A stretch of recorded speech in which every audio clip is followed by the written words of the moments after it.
항상 빠지지 않는 37세나 아니면 40세 이상 고령 환자분들 같은 경우에는, 그리고 두 번째로는 시험관이나 이런 부분들 계속 실패를 하고 있는 경우, 그리고 나이가 젊은 분들이라도 배아 품질이 좀 좋지 않다던가 하면 FSH라고 해서 호르몬 농도가 한 12 정도 조금 높을 경우에는, 마지막으로는 동결 이식을 진행을 할 때 해동된 배아는 투명대가 약간 좀 딱딱하게 묻어 있을 수가 있어서 그 부분을 도와드리기도 합니다. 안녕하세요. 환자 입장에서 최신의 의료 지식을 윤리적으로 전달하는 삼신 의사입니다. 오늘은 시험관하기 병원에 와서 환자분들이 못 보는 분야에 대한 걸 좀 설명을 드리려고 해요. 그 첫 번째가 이제 뒤에 나오기도 하지만 이제 보조 부하술이에요. 보조 부하술에 대한 얘기를 좀 할 건데, 과학기술이 발달을 해서 보조 부하술이라는 게 생겼는데요. 이 레이저 보조 부하술이라는 게 어떤 거죠, 선생님? 시험관이나 이런 부분 진행하시는 분들은 인터넷으로 한 번쯤 다들 배아 사진을 보셨을 겁니다. 배아를 보면 제일 겉부분에 이렇게 약간 도톰하게 뭔가 막처럼 하나 있는 부분이 있거든요. 그 배아를 감싸고 있는, 배아를 보호하는 역할을 하는 그 투명대라는 부분을 저희가 레이저로 인위적으로 약간 구멍을 내서 착상 기능성을 좀 더 높여주는 방법입니다. 그러니까 실제로 우리도 수정이 되고 나면 발달을 보호하는 막이 있고 그거를 깨고 나오는 과정인데, 그게 안 되는 경우에 좀 도와준다, 그렇게 설명을 하면 될 것 같아요. 그러면요, 선생님, 그 투명대가 두꺼우면 왜 임신이 안 되죠? 그냥 쉽게 생각하기 위해서 달걀 생각하면 될 것 같아요. 달걀에서 일정 기간 동안 병아리가 있다가 부리로 이렇게 알을 깨고 나오는데, 결국에는 깨고 나오는 과정을 완료하지 못하면 부화가 이루어지지 않고 병아리가 살 수가 없죠. 수정된 배아가 투명대가 두꺼울 경우에 빠져나오지 못하면 부화가 되지가 않습니다. 그래서 부화되지 않게 되면 자궁 내막에 결국엔 침투가 되면서 이제 착상이 진행이 돼야 되는데, 결국에는 침투 자체가 안 되기 때문에 임신 자체가 불가능하게 되죠. 임신과 착상에 대한 과정 중에 이제 눈에 안 보이는 내용들을 얘기하고 있어서 조금 더 그런데요. 이 사진에 보면 이제 눈사람 모양의 배아라는 게 있어요. 이 투명대를 벗기고 나서 그 배아가 밖으로 나와요. 완전히 빠져나오면 감자 모양이 된다고 해서 감자 배아라고 그래요. 근데 이거는 의학 용어는 아니지만, 이렇게 투명대를 빠지고 나온 배아가 감자 배아가 돼서 그게 자궁 내막과 상호작용을 일으켜서 착상이 진행되는 거죠. 옷을 벗겨주는 역할을 하는 게 레이저 보조 부하술이라고 보시면 될 것 같아요. 자, 그러면은 어떤 사람이 이 보조 부하술의 대상이 될까요? 항상 빠지지 않는 37세나 아니면 40세 이상 고령 환자분들 같은 경우에는 투명대가 좀 두꺼운 경향이 있기 때문에 약간 보조 부하술로 좀 깨주는 게 좀 필요할 수가 있습니다. 그리고 두 번째로는 시험관이나 이런 부분들 계속 실패를 하고 있는 경우, 한 2회 정도 이상 실패를 하게 될 경우에는 다른 원인이 있을 거라고 생각을 해서 그걸 좀 인위적으로 좀 도와드리게 되고요. 그리고 나이가 젊은 분들이라도 배아 품질이 좀 좋지 않다던가 하면 부가적으로 같이 진행을 해볼 수 있겠습니다. 투명대의 색이 좀 검거나 아니면 두꺼운 경우, 이런 부분들을 봐서 진행을 하게 됩니다. 시험관 시작 단계에서 저희가 피 검사를 했을 때 FSH라고 해서 호르몬 농도가 한 12 정도 조금 높을 경우에는 또 역시나 투명대나 이런 부분들을 좀 인위적으로 보조 부하술을 해주는 게 좀 도움이 된다라는 얘기도 있고, 마지막으로는 동결 이식을 진행을 할 때 해동된 배아는 투명대가 약간 좀 딱딱하게 묻어 있을 수가 있어서 그 부분을 도와드리기도 합니다. 좀 심플하게 얘기하면 그 투명대가 두껍거나 이상이 있거나 배아 발달이 느린 사람들, 그리고 그런 분들이 대개는 이제 37세 이상인 경우가 많기 때문에 진행을 하게 된다. 얼렸다가 해동을 하면 좀 딱딱해지잖아요. 뭐 냉동만두나 이런 거 좀 비슷할까요? 네.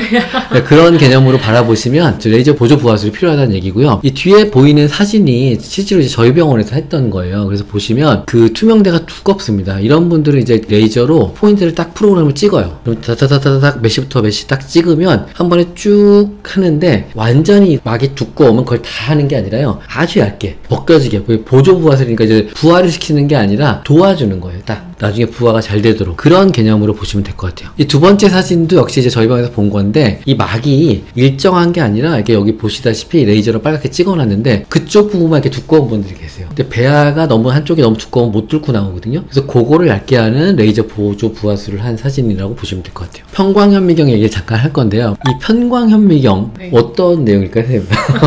어떤 특정한 이제 구조의 방향에 따라서 빛이 다르게 굴절되는 어떤 그런 원리를 이용해서 빛을 복굴절로 해서 방추사라든지 이런 부분들을 정교하게 보면서 수정을 시킬 수 있는 방법입니다. 그러니까 이제 과학적으로 좀 따지면 원자나 전자의 빛이 지나갈 때 이런 작은 장애물이 있으면 튕겨나간다, 또 옆으로 빗나간다, 그런 거를 영상으로 만드는 거예요. 평광현미경을 보다 보니까 이게 계속 발전을 해서 굉장히 작은 것까지 볼 수 있는 기회가 나타나기 시작한 거예요. 이거를 이제 시험관학의 접목이 시작이 됐고 평광현미경으로 난자 상태를 좀 보는 얘기가 나오기 시작했어요. 이 평광현미경으로 보조생식술에서 한 2가지 정도 획기적인 발전을 했어요. 그 중에 하나가 난자에 대한 얘기인데요. 우리가 난자를 채취하면 막 15개, 20개 정도 나올 때도 있고 나오면 다 성숙난자만 안 나오잖아요. 뭐 성숙난자, 중간성숙난자, 미성숙난자 나오는데 이게 폴스코어를 이용해서 어떤 도움을 받을 수 있을까요? 항상 약간 채점 받는 기분이기는 한데 이렇게 난자 채취를 하고 나면 성숙난자가 물론 많은 게 제일 좋긴 하지만은 중간성숙난자, 미성숙난자 이렇게 약간 단계가 나뉘어지게 되거든요. 기본적인 어떤 그냥 봤을 때의 모양을 가지고 등급을 매기는 것도 있지만 성숙난자 중에서도 더 발달을 한 경우가 있고 좀 발달 상태를 아직 거치고 있는 경우가 있습니다. 그런 부분들을 보기 위해서는 그냥 일반 현미경보다는 평광현미경으로 이제 방추사의 어떤 위치라든지 흩어져 있는 정도라든지 이런 부분들을 보면서 좀 더 정교하게 난자의 어떤 등급을 매길 수가 있어요.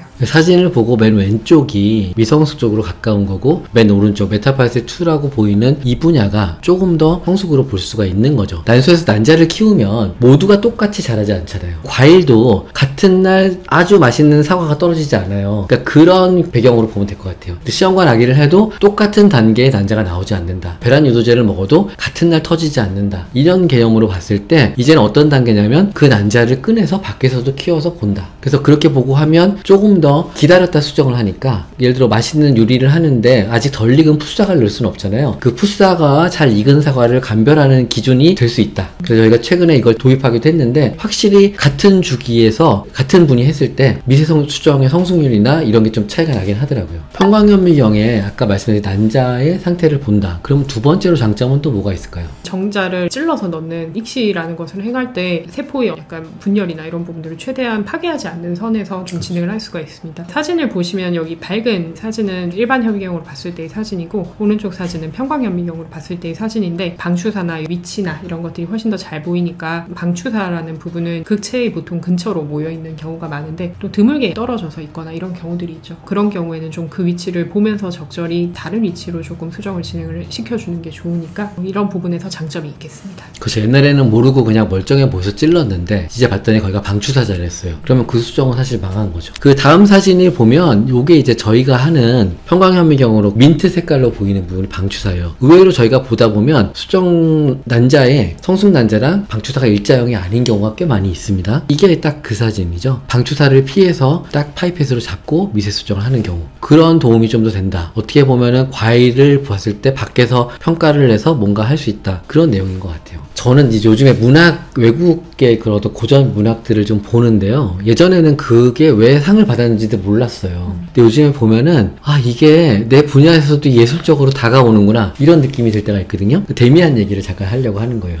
새는 알에서 나오려고 투쟁하고 그 작은 알의 세계에서, 즉, 배아의 세계가 알을 깨고 나와서 날아간다는 거잖아요. 보조부화술로 도와줘서 나와서 착상이 돼서 수정이 돼서 하나의 아이가 나온다. 그게 정말 좀 제가 봐도 좀 경이로울 정도로 그런 단계가 갑니다. 많은 분들이 걱정하시는 게 시험관하기를 하면 아이가 뭔가 문제가 있을까 이런 생각을 하는데 그거는 어떻게 설명을 드려볼까요? 거의 제 친척도 약간 시험관으로 좀 분만을 했는데 돌이 거의 다 돼가는 시점에서 시험관으로 했어가지고 사실은 아기가 조금 뭔가 건강하지 않을까 걱정을 많이 했다 이런 얘기를 하시더라고요. 사실 뭐 문제가 있거나 약간 아기 건강에 영향이 있거나 이럴 것 같으면 사실 의료적으로 그런 일을 하지를 않겠죠. 그래서 그런 부분들에 대해서는 본인이 어떻게 할 수가 없는 부분이기도 하니까 그냥 의료진에게 어느 정도 조금 믿음을 가지고 진행하시라고 말하고 있습니다. 이런 첨단적으로 계속 발전하는 기술들이 있으니까 저희가 또 그런 시설 투자랑 그런 걸 하면서 제일 좋은 배아를 넣어요. 그쵸. 그러니까 너무 아이들이나 이런 거에 대해 걱정 안 하시면 될 것 같고 이제 궁금한 내용들을 또 진료할 때 물어보시면 조금 더 도움이 될 것 같아요.